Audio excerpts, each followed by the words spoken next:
Oh, you waiting on me? Yeah, I'm waiting on you. You waiting on me? That sounds like a great intro right there. Right.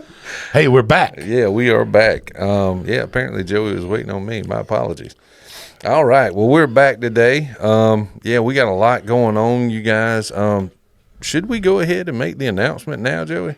I think it would probably, we're at that point, I think. I think so too. All right. So to let you guys know, as of right now, September 7th, 2024, at the Colleton County Museum and Farmers Market, you all can come attend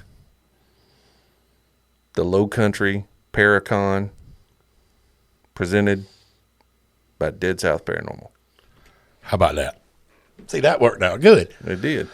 So I'm excited about that, Jeremy. I am too. Jeremy sent me a text message a couple of weeks ago and said, I got an idea. And usually that's like, oh, shit. Yeah. But we talked about it, and we are in the process of getting everything kind of together. Yep. With that, we have some exciting guests coming along with us for the ride. We'll be announcing those shortly as we kind of finalize everything, and get the stamps and all, and make sure they're all confirmed 100%. But yeah, we're excited about that. It's going to be super, super interesting. It's kind of one of the first times, they have some stuff around and about in the Low Country. But in our area where we live, this is kind of the first time. I agree. You might be able to find some stuff, definitely in Savannah. I believe, I may be wrong on this, there may or may not be one in Charleston.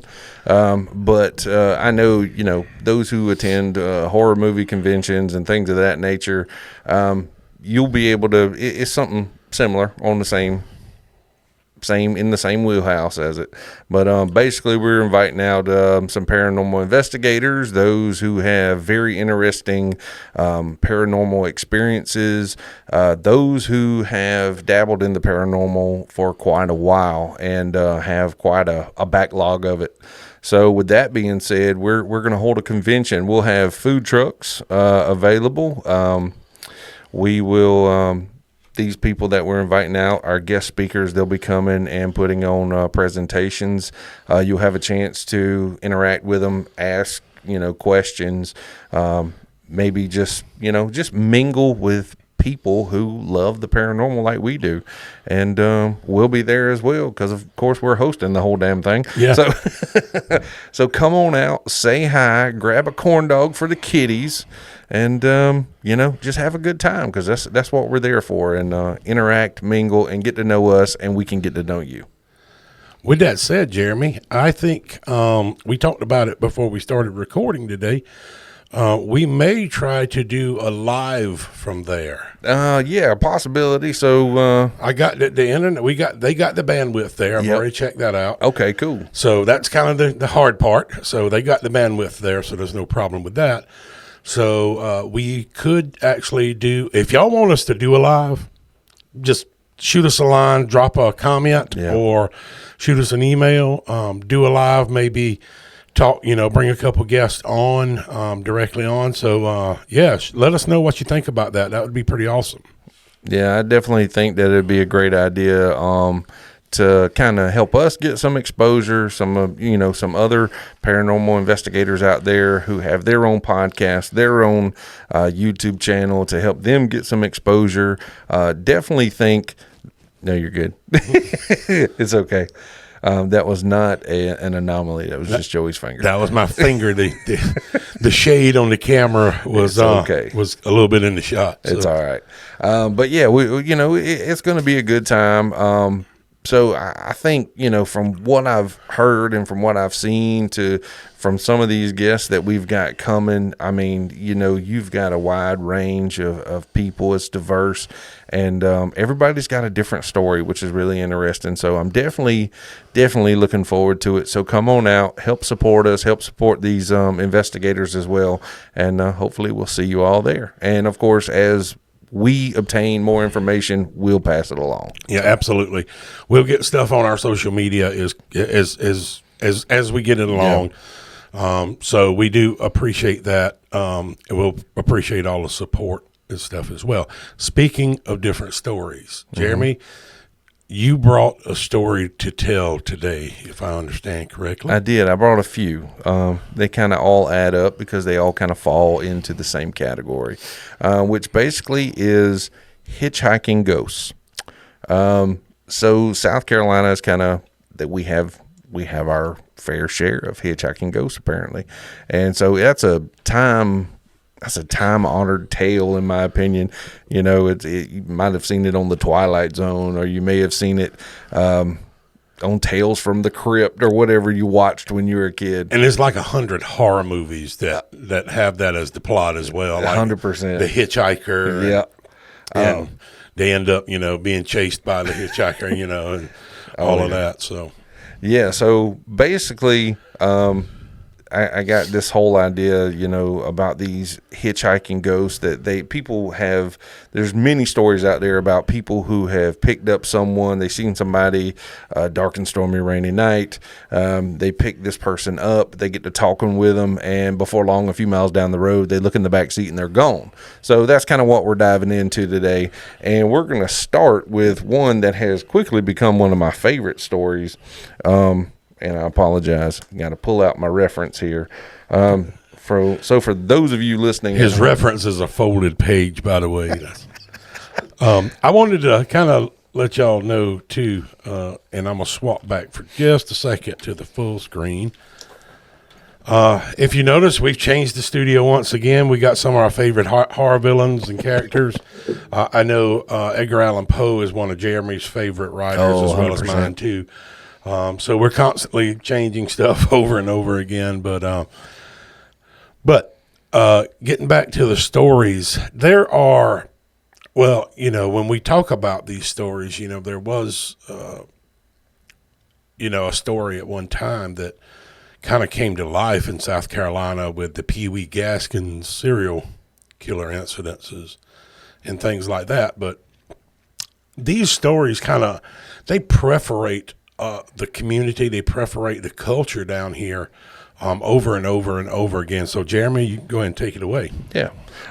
So basically, this first story is based out of Savannah, Georgia, and this story actually comes from the book that I have. It's called "Ghost Sightings: The World's Spookiest Cases" by Brian Inez.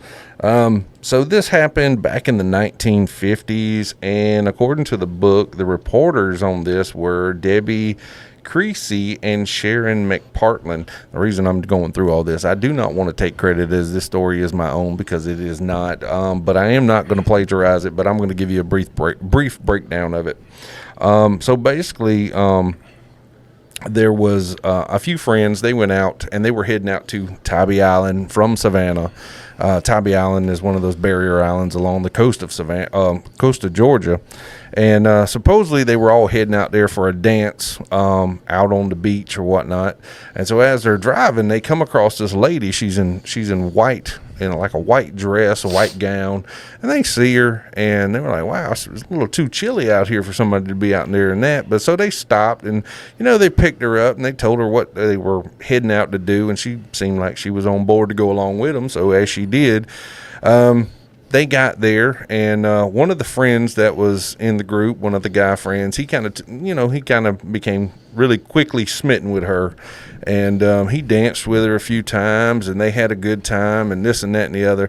So on the way back after the party, after this dance, they're riding back toward Savannah, and this girl they picked up, they asked, hey, drop me off exactly where you picked me up. She refused to be taken home.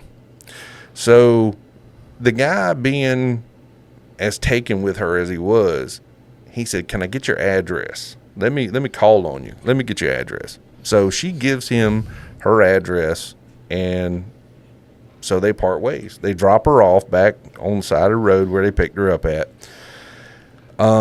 And then a few days go by. This guy, curiosity's peaking, so he's like, hey, I'm going to go track this girl down. And as he goes back, when he does, he goes to the address that she had given him. And it's like what do you call it? What's the word I'm looking for? I'm sorry, no disrespect, but where the nuns hang out. A convent. Yeah, convent. Couldn't think of the word. I was thinking a habit, but that's what they wear. Exactly. That's the reason you keep me around to use the big 2-syllable words. I appreciate it there. But so he goes to the convent and he asks about this lady, and they're kind of looking kind of confused, and there's like, no, I'm sorry, she's gone. She died in a car wreck. And so like this wasn't the case of somebody being picked up and disappearing a few miles down the road. This was the case of that this guy basically took this ghost out on a date for the night, brought her back, and then goes to find out, like, hey, I'm in love with a dead girl. Well, that's weird. I think I probably dated her too. But no, that's crazy, because that's not the first time I've heard of something similar where like it was a complete almost immersing thing. Yeah. And where, full manifestation, that there was no weird things, not initially anything weird about it. Right. And that's crazy though, that this guy was like, what? Dead person? What? Yeah. But just looking back at the book, the girl's name was Rose White. So, which I don't know. That's supposedly, according to the story, is her name was Rose White. Rose White. Why is that? You're thinking Rose Red. Yeah. Yeah. But yeah, apparently she was there. She was a member of the convent. And so I don't know. It's just kind of weird, because it goes eventually at the end of the story, like, this guy's like, no, there's no way she's dead. We just, it was just a few nights ago that we danced down at the dance hall on Tybee Island. And so one of the sisters there, she actually takes them out there beside the road to a local cemetery and actually shows them the grave of where this girl had passed away, and she was involved in a vehicle accident, and, just very weird. Wow. That's super strange. We think about it a lot of times that the dead, and this is going to get into kind of what I'm going to talk about a little bit when we talk about some Gullah Geechee culture and some of their beliefs, where one of the beliefs is that you have a soul and a spirit. Yes. And your soul goes to heaven, but then your spirit stays here on earth to guide your your family and stuff like that, like an ancestor and things. But, you almost think that's got to be kind of what that is at that point, maybe. I wouldn't think of, generally you think of nuns and you think of religious people in that aspect, is that they're not generally being held here for illicit or troublesome reasons and things like that. Sure, she died in a car wreck, which kind of brings me like, what's a nun doing in a car? But I guess they got to get around, So, Well, true. But that was a traumatic death, and it was tragic and violent. But it kind of goes to that fate thing as well. Everybody's got a time. Yeah. And obviously it was their time. So you don't really see like it's something messing with that cause a disturbance in the spirit and things. So right. You wonder sometimes the whole spirit and soul thing, how really true that kind of stuff is sometimes. Yeah, there's a lot of stuff that you'll get into these stories that kind of make you question some things that, maybe you never thought about before, Mm-hmm. And I mean, it's done it to me several times. But, all right. But anyway, get back on track here. The next story that we have comes from Walhalla. That's up there. That's in the dark corner. So we call that the dark corner because there's so many stories that come from that corner. 100%. And there was a lot of, it was kind of the last bastion of civil rights holdouts in that area and things as well. So it's got like that name, and Clemson's up there. So anything to do with Clemson is dark and dirty anyway. So, but Walhalla up there. That's Pickens County, I think, or somewhere along in there, isn't it? Yeah. Oconee County. Oconee, Pickens, they're all the same. Yeah, they're all. Yep, they're all the same. All right. So for decades, motorists in South Carolina have recounted encounters with a specter seeking a lift along a rural route nestled in the foothills of the Blue Ridge Mountains. Highway 107 meanders through Walhalla, situated in Oconee County, a quaint town in the northwest corner of the state. So apparently locals have said they have dubbed this apparition that is seen along the side of the roads as the Walhalla hitchhiker. So they describe this apparition as a man in a black raincoat and muddy boots with a demeanor that is said to be quiet, expressionless, and pallid. So unlike Rose White, this guy's not the dancer, apparently. Obviously, he looks like a ghost, is what it sounds like to me. Yeah. So according to legend, many people actually believe that this is the ghost or spirit of Larry Stevens, a pilot who perished in the 1950s when his aircraft crashed in the vicinity after encountering a rainstorm shortly after departing from Greenville. So reports from that time indicate that the wreckage from Stevens' plane was discovered strewn along South Carolina 107, spanning from Moody Spring to a nearby scenic overlook. Accounts from drivers who claim to have picked up the hitchhiker at various points along the route, with the enigmatic passenger requesting to be dropped off at either end point, depending on the direction of travel. So if he's traveling one way, he'll be asked to drop off at Moody Spring, and if he's traveling the other way, it looks like he wants to be dropped off at a scenic overlook, which is interesting. Yet upon reaching the destination, of course, the hitchhiker mysteriously vanishes into thin air. But he does leave a peculiar mark of his presence behind. So he often leaves behind a damp spot in the vehicle. That's so weird. I don't even know what to really think about that. I have a lot of thoughts. Well, I have a lot of thoughts too, but none of them probably are appropriate. What is appropriate on this show anyway? I don't, dude, I have no idea sometimes. But, yeah, I mean, I find it interesting that depending on where you pick him up at, depends on where he wants to get dropped off. And, of course, this is a conversation me and you have had before about why is this ghost there? Yeah. So my question is, and this is a question that's been posed to us several times, is what is the spirit? What is the ghost attached to? And it seems like these ghosts are attached to a segment of the road, almost. Yeah, it goes back to Hank Williams' ghost. Yeah. You know, you think about was it Mobile to Nashville, I think is the route he takes. And even David Allicoe wrote a song about it. The Ride. And which is actually a really great song, to be honest. Is. And I'm not necessarily the biggest David Allicoe fan, but that song is really good. But, you know, they've had those incidences happen along that road between Mobile and Nashville as well. We hear, you know, we go back to some of our previous episodes when we talked about the different lights, the Jacksonboro light, the Ladies Island light, the Somerville light that's been developed now and it's a development. And, you know, these spirits seem to be attached to a segment of highway or a parcel of land or something like that. I think that's probably what we see there. And that is, it's so unusual because you don't know necessarily why.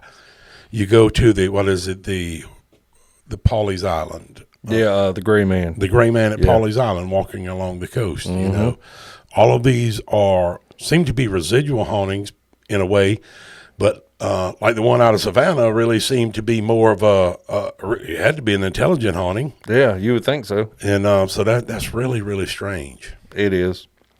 So apparently he ectoplasmed all over the back seat back there. So maybe he had to pee.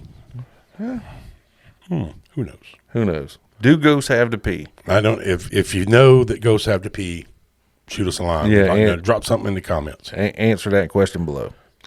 So finally, we get to the Gervais Street Bridge in Columbia.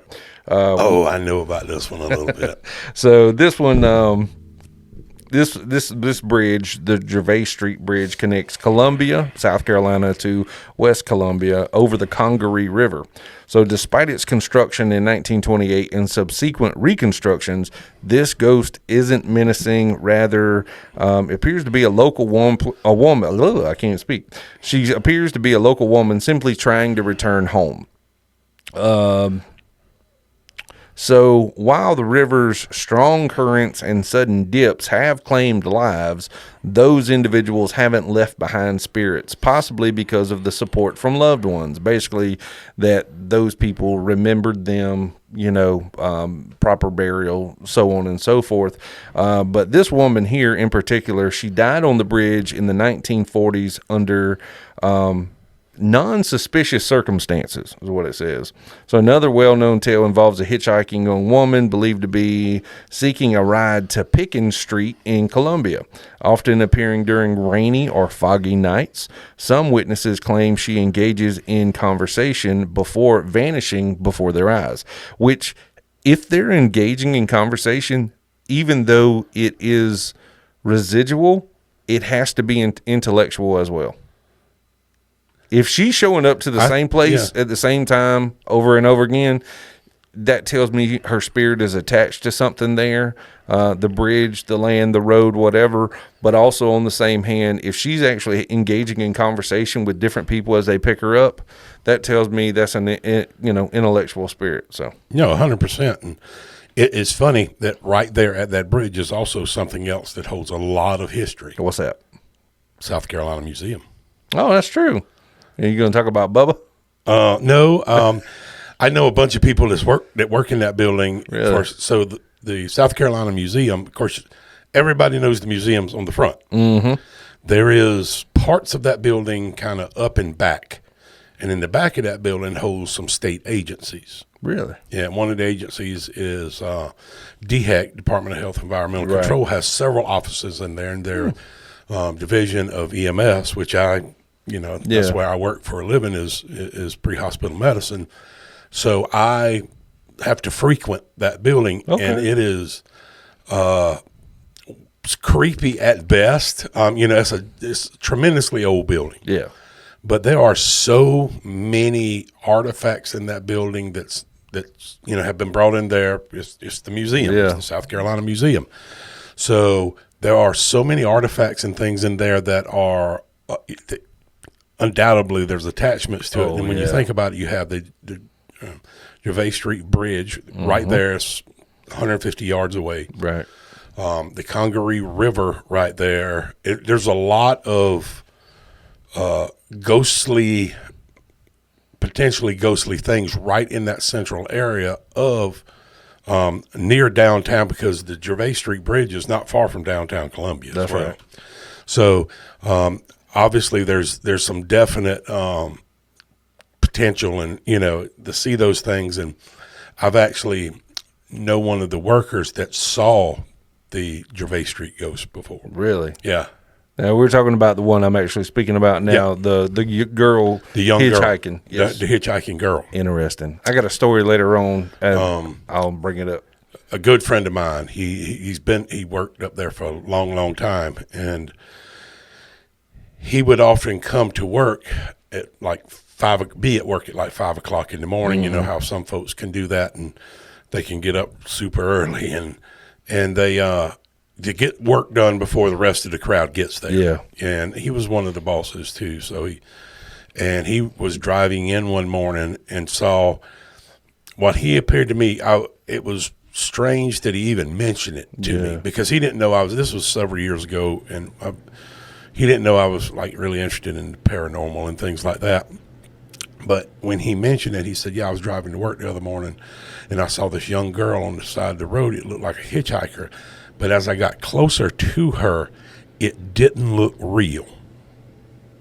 Like he was seeing something that necessarily wasn't there. He felt like it wasn't right.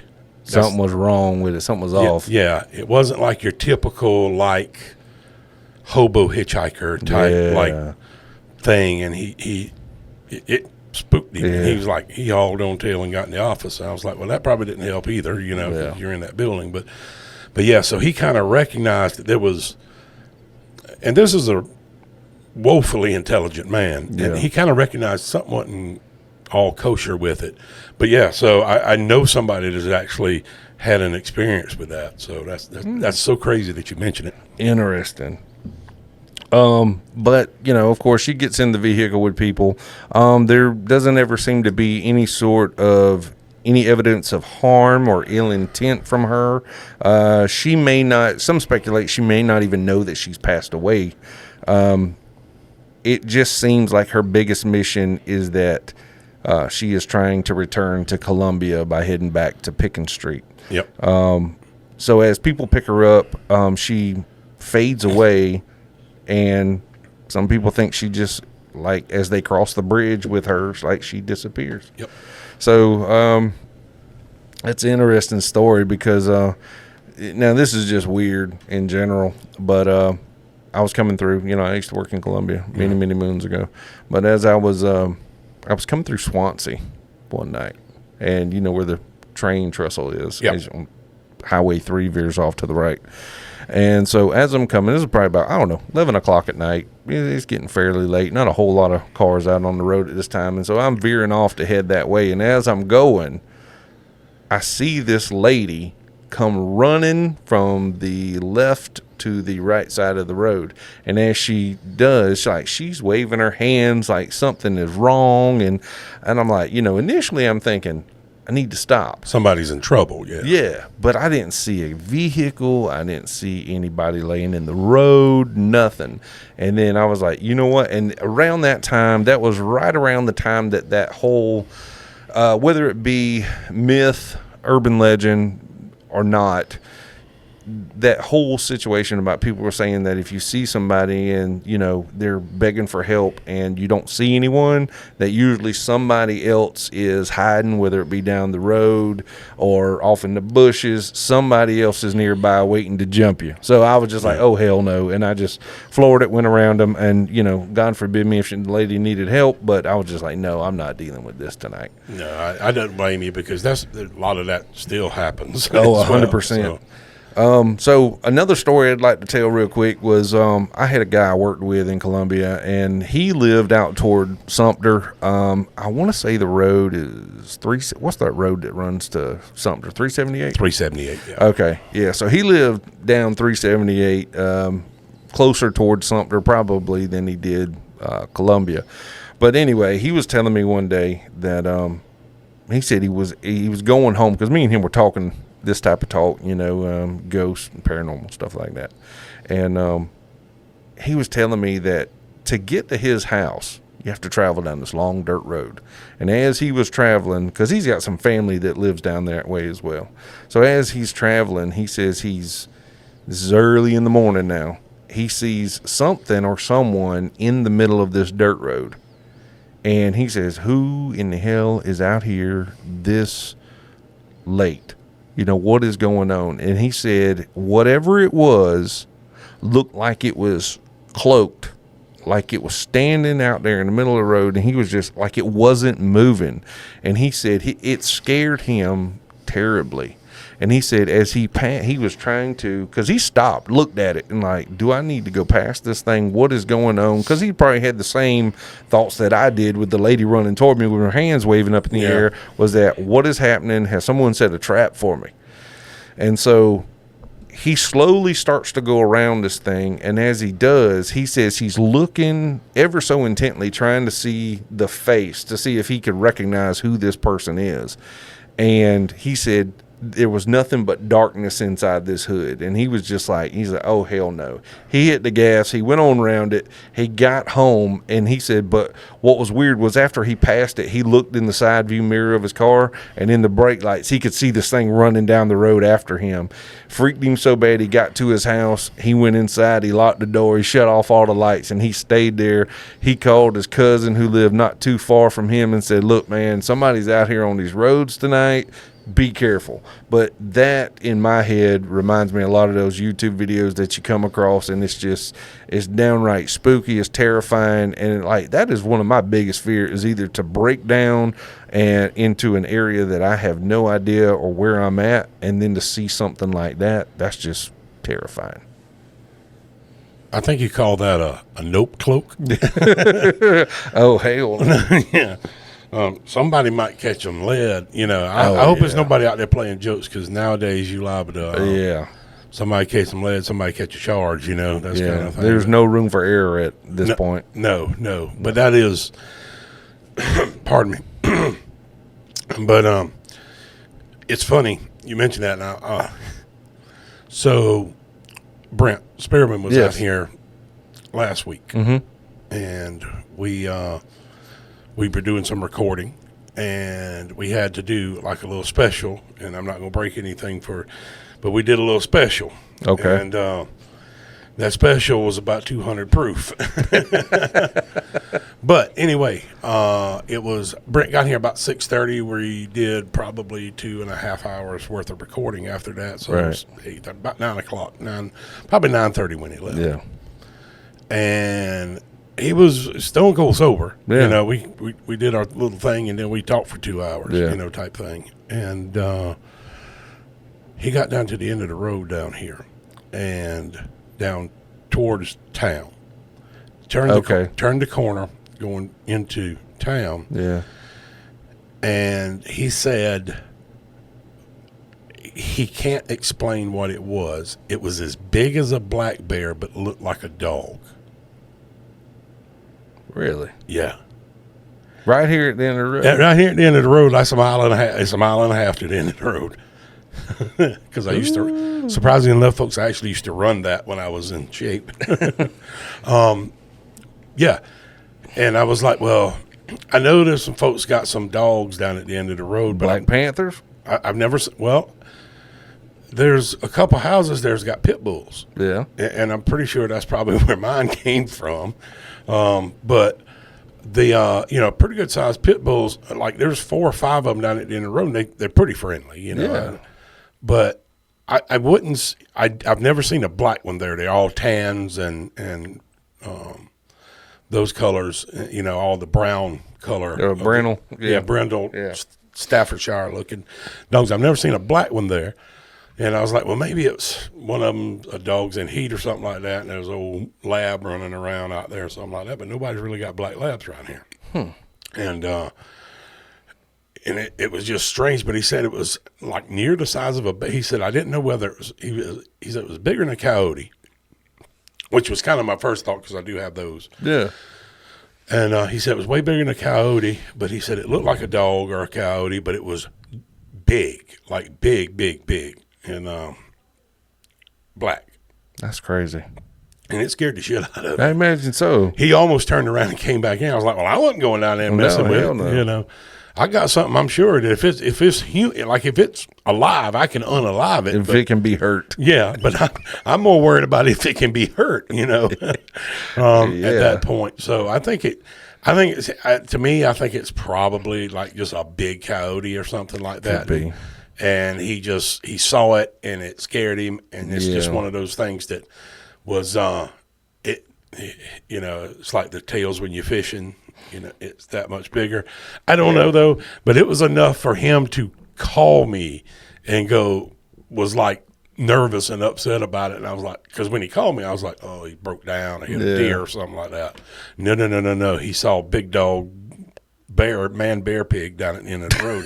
Man bear pig. But that stuff's all the time out there, and that's what people don't realize is that it in the communities, especially in the rural communities, riding these roads late, and I've rode these roads late at night. It can be scary. It can be real scary. I remember the first time on the other side of that though, I remember the first beaver I ever saw cross a road, and nobody believed us.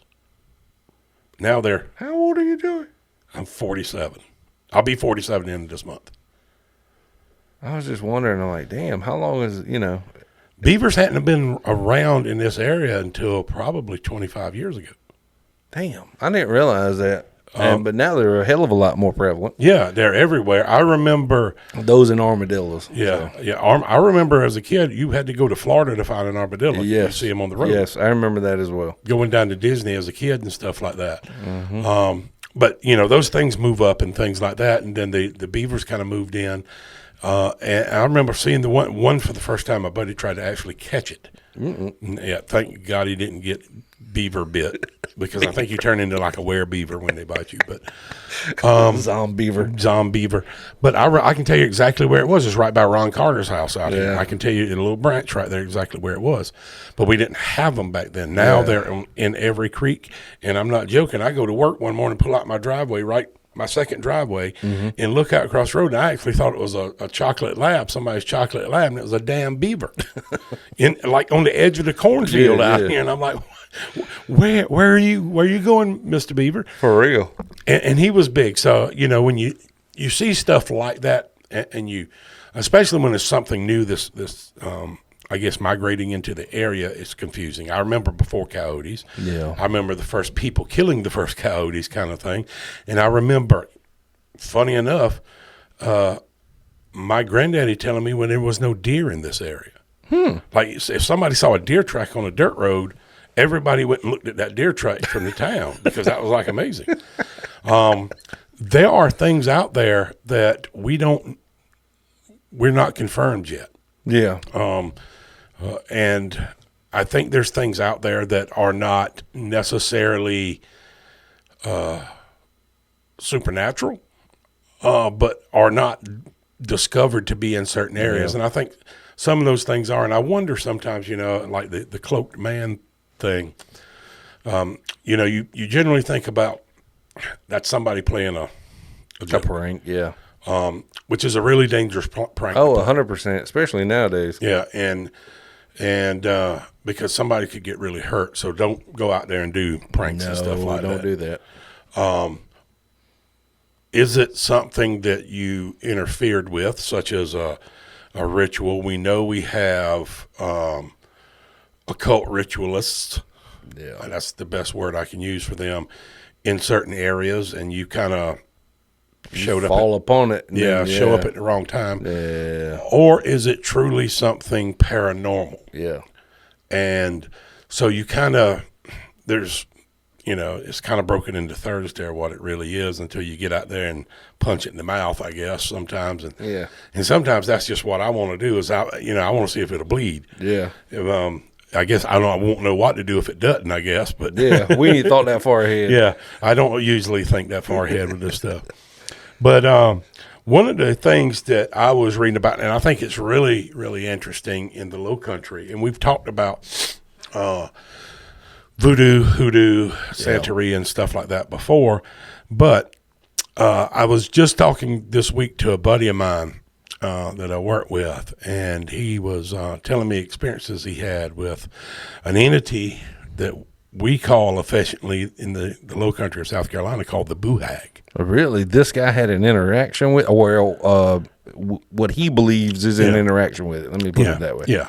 So that's interesting. Yeah. What is, when you think about what is a Boo Hag, there's a lot of kind of speculation about it, but basically the Boo Hag is a kind of a combination between a sleep paralysis demon and a vampire. Yeah. And I don't know if you can really even make those differentiations there. But it comes from the Gullah Geechee culture, and they believe that both, we talked about earlier, that the body has both a spirit and a soul. Correct. When you die, your soul ascends to heaven or hell, or descends to hell, depending on the life you live, and your spirit stays behind to help guide your descendants. As part of ancestor worship that makes up hoodoo, right, which is common here in the Low Country. And if you stay and you are even alive, your spirit mutates into a Boo Hag. That's right. That's the general story. Yep. That's the story. 100% in agreement. Yeah. And the Boo Hag is actually a night creature. Actually, the Boo Hag can disguise itself as normal during the day. That's right. But it's a night creature, and at night it will generally show itself as like a skinless monster with red muscles and things like that. blue veins. The eyes reflect light like a cat type thing. Yeah. And it has like the flowing white hair, and they seem to think, you know, when you think about the origins of these stories and things like that, you know, when we die, even if we are embalmed and all of that, our hair will continue to grow for a while, and you get the long flowing hair, the long fingernails, things like that. And that was kind of one of those in medieval times, early Christianity. That's kind of where the story of the vampire came from, in a way, because they dig up a corpse and it looked like they were still living because their hair had grown and their fingernails had grown, but a lot of the older generations thought they were vampires coming from the dead to feed. Right. The thing about it is that they use witchcraft and evil magic to cause havoc on innocent people, and they'll actually paralyze you in your sleep.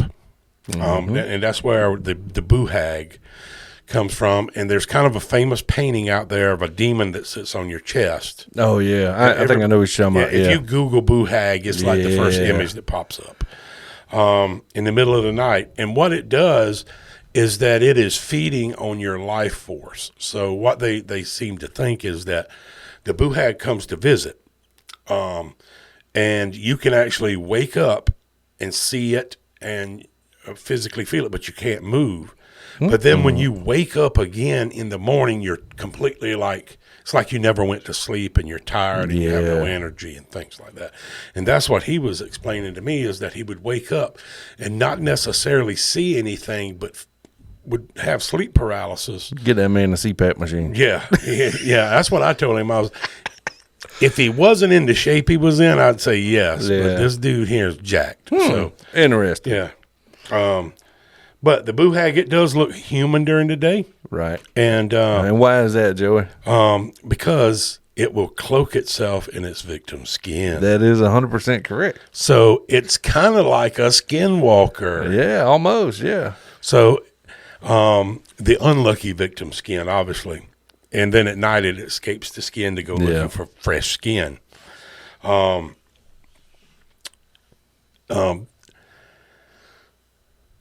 The Gullah culture says, hey, you know, one of their things is don't let the hag ride you. Yeah. And if you're lucky, you might wake up extremely exhausted. Signs of the visit of the boo hag is someone who slept all night but got no rest. An unfortunate account of when you waking up with the creature still riding you. Oh, God, that'd be terrible. And if you try to escape while it's feeding, it will steal your skin for its next disguise. 100%. So, a couple of things. If you ever visit anybody from the South, you may notice some things in their house. So there's some things that can keep the boo hag away. Yeah. So place a broom near the door of your room. Yep. That's the big one.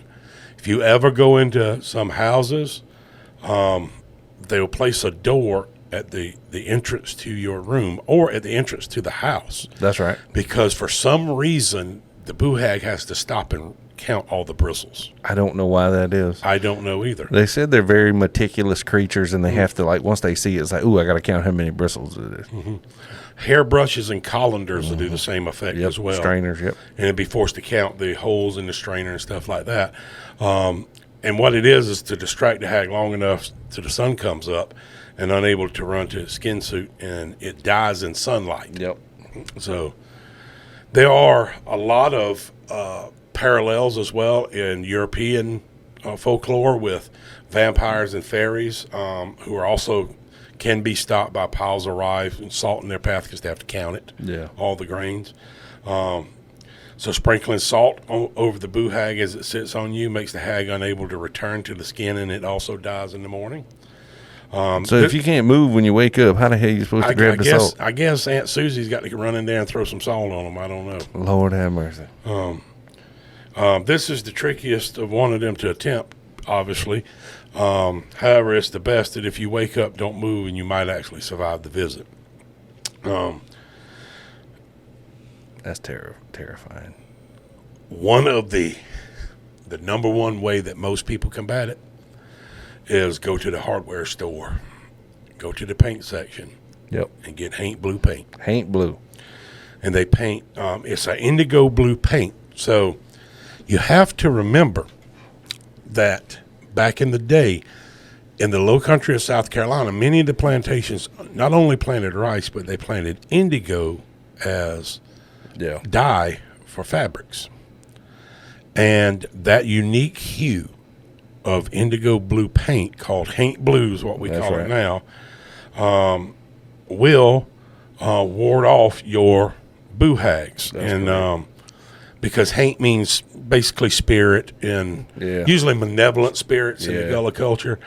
So that's and I actually found where the haint blue paint came from. Where's that? So it was a Southern lady named Eliza Lucas in the 1730s. Okay. Planted the first indigo plants on her father's tree plantation in Charleston. And while the indigo was growing in both Jamestown and Virginia and New Amsterdam, which is New York City now at the time, it did not grow well in those areas, and that's where it became one of the cash crops of South Carolina. Interesting. So the farmers needed experienced workers to work on that, and the need for the indigo cultivators spurned the actual kidnapping and enslavement of a lot of people from West Africa, and which is part of the slave trade. And she was one of the first people to actually take whitewash, old-timey white paint, and use some of the dye and paint it blue to paint their houses with. Interesting. So, and see, nowadays, Sherwin-Williams don't actually make a paint. There's no haint blue. Nope. Yeah, you're not going to find that in the color palette there. Correct. But it usually falls. It looks like it's not like, I don't know. I'd say it's almost like light blue with a hint of green and maybe a little bit of seafoam mixed in with it. It's almost egg blue, robin's egg blue. Yeah. Robin's egg blue paint color. Like if you were to find it, that is the closest color to the original indigo haint blue. I think that, and now I know, because it depends on where you're at and depends on where you're looking at it, because it can change in the light. So, like our house, like our door at our house, it's pretty close to it, but it leans more to the side of green than blue does. But yes, a lot of people paint the ceilings of their porch that way, or paint the wood on, like the floor on the porch. Some people paint the door frame. I don't know how much protection you need. Yeah. So. No, and the idea behind it is that it actually confuses the spirits, and they think that they have come upon a body of water. That's correct. And they can't cross bodies of water. That's right. So, which is interesting, going back to the hitchhiking ghost down in Columbia, who actually is on a bridge, and so I don't know, she can't leave that body of water for whatever reason, because every time she does, she disappears. Yeah, which is ironic in itself. Yeah, and you hear about there's ghosts on the lakes and ghost ships and stuff like that. So, but I thought that was really interesting. 100% about the boo hag, and the fact is that I'm not sure that a lot of people don't experience that. Both maybe a physiological condition, sleep apnea. Yeah. A psychological condition, or even a paranormal condition at times. So if you're having these sleep issues, put a broom beside your door, I guess. Real. You know what I mean? Like, see if that helps. But one thing I did read about the boo hag that I've read before is that creaks, cracks, crevices, keyholes, they love, like, you think you're safe because I locked all my doors, but they actually can go through the cracks in the walls, even through the keyholes. So I found that very interesting. And so it does seem to be a little bit of tend to be on that side of a malevolent entity. It wants to come get you. Oh, yeah, 100%. And one thing I had heard about, one story I heard, said that this guy in the neighborhood way back when, he was an eligible young bachelor. He was looking to settle down, and so he started dating this beautiful, beautiful woman down the road. And everybody in the neighborhood told him, do not mess with that woman. And, of course, against everybody's advice, It's what dudes do. Yeah, he went after her anyway. And So, they courted for a while, and then eventually they moved in together and they married or whatnot. And so then one day shortly after the honeymoon, he woke up in the middle of the night and realized that his bride was no longer in the bed with him. And he's like, where's she at? And he didn't think much of it. He's just like, okay, maybe she had to go. Maybe she went downstairs, grabbed a glass of water. Maybe she's, maybe she couldn't sleep, whatever the case is. So eventually he woke back up next morning. She was back in bed. Well, a couple nights later, same thing happened. So he got up, he walked around, he looked around for his wife. He couldn't find her anywhere. And then he said, okay, that's odd. So when he woke up the next morning, she was back in bed. But she didn't make any mention about her leaving. And so he kind of got to, what's going on here? Thinking maybe his new bride's cheating on him. He waited and pretended to fall asleep. And when she left, he followed.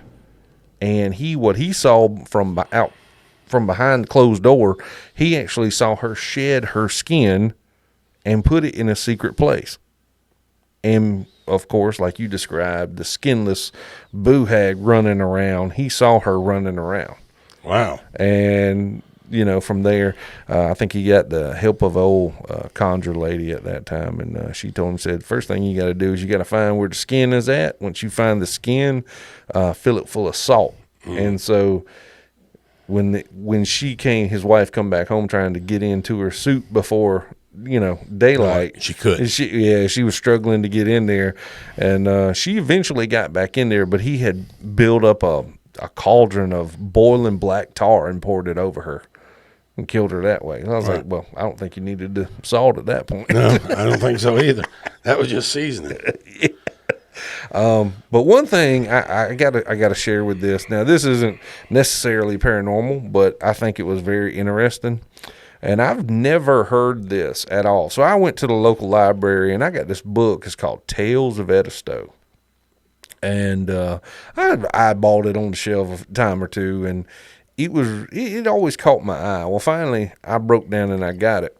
So I was reading in there, and so way back when, during slave days, unfortunately, they would take a dollop of butter and a little bit of sugar, and they would put it together, and they mix it together, and it'd form like a little ball or whatever with it, just a little morsel. And they would take fresh linen, and they would wrap it up in that linen and kind of tie it together. And it was used to keep babies quiet. And like if slaves were out in the field or whatever, and they needed a little bite to eat to kind of keep them going, they would use those as well. You know what those are called? Sugar tits. 100%. I said, you've got to be kidding me. I thought that was just a name of affection. Yeah. But no, this is 100%. Sugar tits is what they called them. Or yeah. And I said, that just kind of blew my mind. But I find it very interesting. That was, I didn't even know that was a thing. A little bit of butter, a little bit of sugar, and they wrapped them in the linen, and they would take them around with them in case the baby started squalling or whatever, and they would feed it to the baby. It helped suppress their appetite and kept the baby quiet. So I just thought that was a little interesting fact. So there you go. Wow, that is kind of I never knew that. I never knew they did that. Yeah, I knew about the hush puppy thing. Oh yeah, definitely heard about the hush puppy thing. And but I never had heard about that. Yeah, so. Interesting stuff. So hey y'all, if we haven't told you already, go visit our social media. Yep. So Dead South Paranormal, you can find us on Facebook and Instagram as Dead South Paranormal. On YouTube, it's Dead South Paranormal SC, or you can email us at deadsouthpodcast@gmail.com. And again, we'll be posting any updates for the upcoming September con at this paranormal convention. Paranormal convention. We will also we constantly put little snippets and things. Well, Jeremy does a lot. I try to anyway, but my computer is currently in the shop. And so we're trying to keep you up to date. Remember that our podcasts are live every Monday morning. 100%. And so videos and podcasts will be live every Monday usually. podcast every Monday, and then if we're doing a paranormal investigation, which we have a couple now, they're in the process of editing. So Yeah. and it's going along. So that's a way of saying it's going along. Yeah, so usually first Monday of every month, you'll find a new investigation over on our YouTube channel. And of course, every Monday you'll have a new episode of the podcast. Yep. So, all right, folks. Well, we're going to turn it over to y'all today. We thank you for joining us. We want to tell you we love you from Edgar Allan Poe and Lon Chaney and all those guys back there behind us. Yep. Be sure to check us out on our social media. Be sure to, when you get there, like and follow us. Keep up. Set those notifications on. Yeah, put those little bells on YouTube. That way Yeah. it'll let you know anytime we post anything on YouTube. Yep. And we'll keep y'all up to date with everything. Y'all have a good evening. We love you. Yep, stay spooky, sugar tits.